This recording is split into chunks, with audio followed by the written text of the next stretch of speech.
My little bird. I was always curious about birds and anything that flies.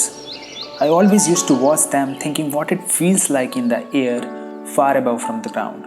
So after many years, I finally gathered the courage to get one for me. I logged into the PC, gone through the offers, and I finally ordered it. Days and nights I waited for him to arrive, and the moment came when it finally happened. Bell rang, and it was there in front of me. It is so tiny and yet so beautiful. Since then, he's always with me, in the park, on the streets, and at home. Now is the time to introduce you all to my little bird.